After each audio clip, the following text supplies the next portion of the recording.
Welcome to Jian Batra's 15-minute FPL podcast, and this is the Game Week 15 edition. We've just had a super Sunday. Goals flying in everywhere, large point swings in FPL, and we're back to do it all again for Game Week 15, just 2 days later. So I'm really looking forward to that. The fixtures are a really good set. You can see some big scores. I really am expecting some big scores from teams. So it is essential that we get our teams nailed down perfectly. And as a result, that is what I am here to help you do. So without further ado, let's get into it. Okay, so I think the biggest topic this week is going to be captaincy for two reasons. One, most of the transfers are either going to be rolled, and as such, there's no real need to bring in attacking assets because the template is fairly set and it has stabilized, and the fixture swings are in a couple of weeks, or because transfers are going to be used on goalkeepers, which we're going to come on to next. These are what I would consider to be the three premier options: Salah, Son, and Haaland. Now, I know what you're thinking. You're thinking Salah has the best fixture by a country mile. And he probably does have the best fixture, but I think there's certain caveats and nuances that we need to discuss to ensure that Salah really is the best option. I'm going to go with him last. We're going to discuss Erling Haaland first. Now, it's not actually looking too good for him or City. We'll speak about the positives first. Villa, especially at home, I do not think will submit to Pep Guardiola. They will not submit to Manchester City, but rather they will play in the same style they have done all season and not show an overly large amount of respect that certain other teams in the league would, which I respect and I think is a good thing. That therefore gives Erling Haaland the chance on transition to certainly catch Aston Villa's high line. They've conceded the most offsides this season for a reason, because they're willing to take that risk, and they are good at executing it, but nonetheless, they are good at taking that risk. You've also got the fact that with that high line, the centre-backs in general, not even on transition, but just from balls being played over the top from, let's say, more congested phases, have to be able to deal with these levels of physicality. And again, they don't possess a William Saliba. They don't possess a Virgil van Dijk. They don't possess a Mickey van der Ven. They possess very good centre-backs, but not quite with the physical attributes as good as Konsa is or as good as Diego Carlos is to be able to cope with Haaland. So that's somewhere where I think they can certainly catch Villa out, and Haaland can catch Villa out. There are quite a lot of negatives. The first being City don't actually look as good as they have done in the past. I think they're really missing, really starting to miss De Bruyne. Alvarez in the middle of the park as an 8 really isn't working. His skill set just isn't adapted to working in tight, congested spaces where you've got to use his sources of creativity and be slightly sharper on the ball, and that's just not him, right? So in that sense, they're certainly struggling.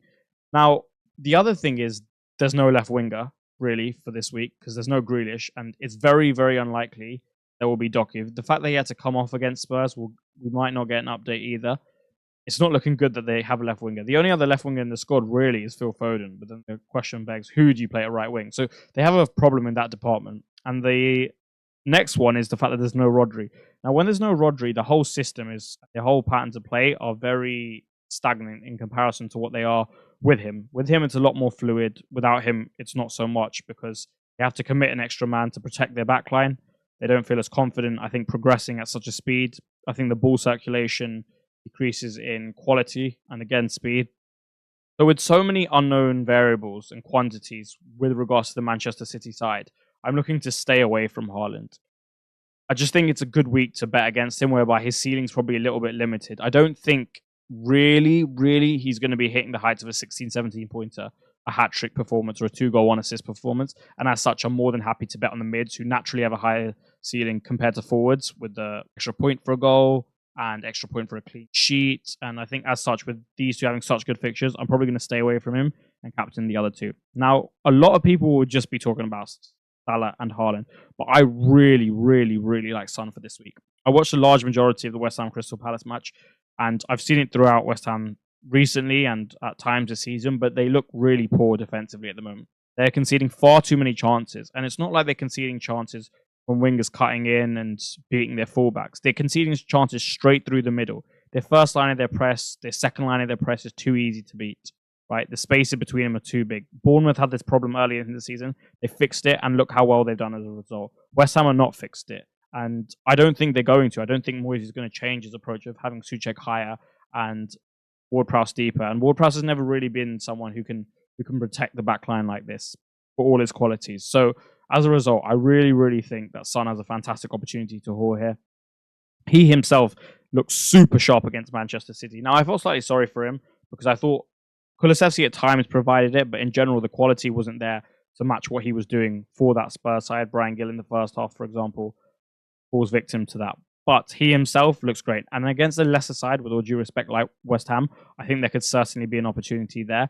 He's very, very good at home. Spurs are very good at home. Now, I know they've had their rocky few games against Chelsea and Villa, but I think we can call them both anomalies. I think Spurs absolutely dominated Villa for large periods of the game and just couldn't put their chances away. And then the Chelsea game was a Chelsea game. So I'm really bullish on what Son can do. And I like the fact that it's nailed 90 minutes, penalties, and everything now is for him to be the focal point. Postecoglou's system has his 9 as the focal point. Almost like City do when Grealish is on the pitch with Haaland. Everything is meant to end up there. The wingers are meant to be byproducts of the system and provide for the 9, as opposed to them generating large amounts of output. So that's another reason I really like Son. And I don't think you can go wrong there. I think it's a viable risk against Salah's high effective ownership that is almost inevitable. Now, to move on to Mo, there's so many good things, right? We've seen Sheffield United just recently get battered 5-0. We've seen them get battered 8-0. And they've not really shown much to suggest that they're going to stay up. They've not really shown much to suggest that they can cope with what Liverpool showed today. And Liverpool's performance today had a lot of flaws, but one of those flaws was not really chance creation or chance generation. And Salah had a pretty good game overall. I think his final pass, he could have squared it to Diaz at one point. He had a pretty much an open goal, which he missed. But overall, he looked very threatening. And to me, today, he looked like the Salah of old a little bit. It was a bit more threatening. He was willing to get beyond the last man. He was looking to come into the half spaces. And he has a tough opponent in Robinson in terms of the duel purely from an athletic basis. And he won't against Sheffield United. So I think that's very promising. Only thing that concerns me is that Sheffield United at home are slightly better than they are away. And it's just these type of games that can get a little bit difficult. However, I think I'm going to be fairly sensible and just play the fixture here. There's not really many downsides apart from Núñez kind of eating his chances a little bit or taking assists off him from not finishing. But I think there could certainly be a Mo haul here. So I'm going to go with one of Son or Salah. I think Salah would be the safe bet, but I'm not sure his ceiling this time round is actually higher than Son. I think Son could have a really, really good game. So that's the main debate for me this week, and it's captaincy. The second is goalkeepers. Now, I want to show you the 2 goalkeepers which I am considering, and I think you should be considering: Robert Sanchez and Martin Dubravka. The reason I excluded David Raya from this list is he's slightly more expensive, and the other thing is Arsenal's fixtures aren't actually that good from a defensive standpoint. Like, you've got Luton this week, but then after you've got Brighton, you've got Villa, and you've got Liverpool. Where you've actually got Villa, Brighton, and Liverpool, and those aren't great. So I think if you can save some cash and get a better set of fixtures for a longer term, which you can with these 2, especially Sanchez, then it makes more sense. Now, if you exclude the Man United fixture, which actually isn't that bad from a defensive standpoint, Sanchez's run is incredible for a very long period of time. He doesn't face Liverpool till the early game week 20s. And then he just has fantastic opportunities for clean sheets week in, week out. You definitely will want a piece of this Chelsea defense. Now, team destruction in a very different way. I've seen a lot of teams that aren't going to be able to afford Reece James, and that's fine. And if you don't want him, that's fine. We're going to come on to him. I think this is a fantastic way to make inroads into that Chelsea defense. You could alternatively go Levi Colwill, but maybe, just maybe, there's some minutes risk there. I don't particularly think it's massive, but it's certainly plausible. And he's your way in. The other thing is he's actually got quite a good ceiling. Chelsea concede enough shots whereby he can rack up saves and thus bonus. So I think as a set and forget for the next, let's say, 10 weeks at least, maybe slightly less, this man is fantastic. The other is Martin Dubravka, who comes in significantly cheaper at 3.9 and would make himself an amazing, amazing asset at that price. Such good value. Nick Pope looks, and it's not confirmed, but it looks to be a dislocated shoulder, and that's going to keep him out for a while. Apart from Tottenham away in 16, where you can play Areola anyway, because I imagine we will have Areola. And the reason I'm on this topic is because he's been woeful as an asset for us that have had him since wildcard 7, 8, 10. And as a result, especially with the fixtures they have, it's kind of time to at least have a rotation pair, which he does with Dubravka, fantastic one, or just get a new goalkeeper altogether. And I have nothing bad to say about Dubravka either. I think the fixtures are great, apart from the Tottenham one where you can play Areola, who has, I believe, Fulham away that week. And then you just keep rotating him very nicely all the way up to about game week 23. And if Dubravka's still in the side by then you can play it all the way till game week 25 or 26. And it works really, really nicely. The only question I've really had regarding Dubravka is, are Newcastle going to be the same with him replacing Pope? I don't actually think it's that big of a difference. I think Pope's actually been in quite good form recently too. But I've watched Dubravka in the past. His shot stopping is good, not as good as Pope's, but it's good. And they don't concede too many chances in general, whereby I think it would make a huge difference. For example, the Alisson to Kelleher situation. So I think at 3-9 at least, it's a fantastic way to get an upgrade on Areola and then just play him when you need to. If I had a preference for me right now, marginally, it is Dubravka because you save the money and you can essentially just put in Reece James in your defense, and I think that has a higher ceiling as opposed to like a Sanchez Livramento. Okay, now moving on to Reece James. I think this is the one asset people should really be targeting in that defensive line, simply because at 5.4, it's still quite cheap for someone who has such a high ceiling. There are the likes of Trent and Trippier naturally, but they are significantly more expensive and massive sacrifices need to be made elsewhere. Whereas with Reece James, that's not really the case. So I would seriously consider him. I think he's going to start Man United away, Everton away, Sheffield United at home, Wolves away, and Crystal Palace at home. I've looked at the schedule and it works quite nicely. He was obviously suspended for Brighton. And when we have a midweek game, I'm a Chelsea fan, when we have a midweek game against Newcastle in the Cup, I think Malagusto will be back by that time. It'll be nice to give him some minutes. Or anyway, Reece James can get rested and maybe Disasi can play at right back. So it works very nicely. I think Pochettino is going to prioritise the league anyway. And I think, therefore, you get starts out of him week in, week out. He's been managed this time very well when he come back from his recovery and just his general approach to recovery. So I think that definitely helps. In terms of his upside, I watched the game against Newcastle and the positions he was taking up was still really advanced. Like he was getting deep into Newcastle's half. He was overlapping and Palmer works well for him on the right because Palmer likes to come inside and Reece James is naturally an overlapping fullback anyway. And with his quality of delivery onto a physical striker like Jackson, it works. So that's definitely good. And I don't really see too much downside. I think the only thing is Chelsea probably do concede too many shots in terms of how many you would like, but I guess that's a small price to pay for a 5.4 million asset with great fixtures, a good ceiling, very good ceiling, and attacking potential. Moving on to the other defensive assets that I would be looking to target because people are looking to offload maybe Chimikas soon enough or Gabriel soon enough or Cash soon enough. These three. Now, Trippier is worth the money, to be quite frank with you. Over the next 5 weeks, he will be worth the money. I'm sure he'll outscore these two by some way, simply because bonus point system and the level of attacking returns he generates are simply superb. Now, I said earlier that in the season that I didn't think he was worth the money, and he's most definitely proved me wrong, so full credit to him and full credit to the guys who bought him because he was expensive and he did require sacrifices elsewhere. So for you to go and buy him and return the level of points you did is fantastic. The Sells and Livramento both come in at 4.2 and 4.3, and I think both fantastic value. I think even if you wanted to have one of them as your third/fourth defender, it would work perfectly over the next 5 because you get a really good set of fixtures. You get inroads for pretty cheap. The Sells can score from corners and set pieces. Livramento can assist from open play, so there is some attacking potential there.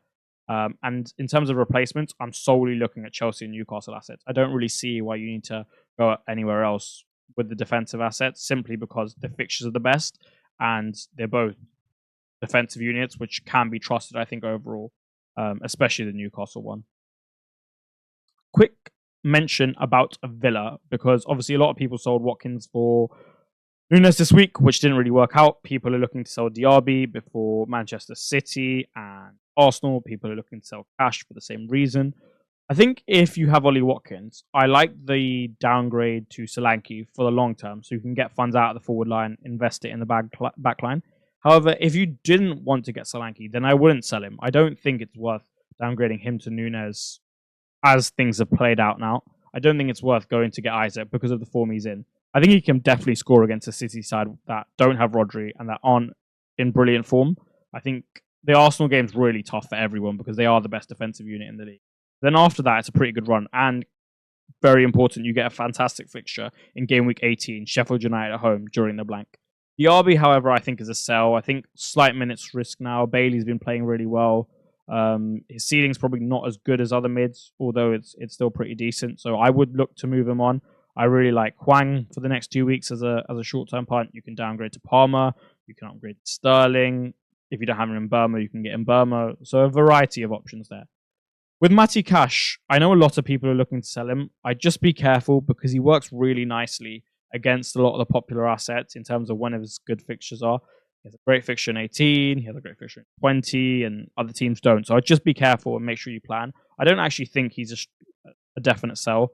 I think I know he got dropped today, but I think he'll get his place back in the side. And if you can keep him, I think he can be quite useful. I really do think he can be quite useful, contrary to popular opinion. So that's something I would just certainly watch out for. And lastly, in game week 21, we are going to see players go away to the African Cup of Nations, and we're going to see them go away to the Asia Cup. This includes the likes of Mbermo, Salah, Son, Hwang, all these players that you're going to need to transfer out in game week 21. Now, you don't want to use a wildcard purely resulting of this, so plan for it. As an example, you could actually sell Salah in 20 as opposed to 21 because he has Newcastle at home, right? Which isn't a great fixture. And if you're going to sell him in 21 anyway, then I think it's more plausible to sell him in 20 and then use the 2 frees in 21 to sell Son and Mbermo, because Mbermo has a double in 20 and Son has Bournemouth at home in 20 as well. So these are just things that I would suggest for you to plan for and to look at your own team. I've given you a small strategy there that I think works really nicely, but it's just something to have in mind because we really, really aren't too far away from that. In fact, we're less than a month away. So that's just something to keep in mind. And that wraps it up. So if you could please like and subscribe, we would really appreciate that. Download the app and make sure to follow Fantasy Football Hub at FFH_HQ and myself at FPL_Jian Batra. Please do rate the podcast. And again, please do like and subscribe. Any comments would be wonderful in the comment section. Constructive feedback, welcomed. And to conclude, there is a present for you, 30% off all Fantasy Football Hub memberships across all tiers. And I couldn't recommend it enough. To put it into perspective, our AI team finds itself in the top 100k. That's incredible when you consider the difficulty of the season thus far. It plans all its moves by itself, no human input, completely AI. And that is what the My Team tool can produce. And it can help you guide yourself and your transfer. So I would definitely check it out. Definitely check out the website. And yeah, you never know. You could find yourself in the top 100k pretty soon after what has been a pretty tough season for a lot of engaged managers. Have a fantastic weekend. Best of luck this game week. And I will see you for game week 16. Bye.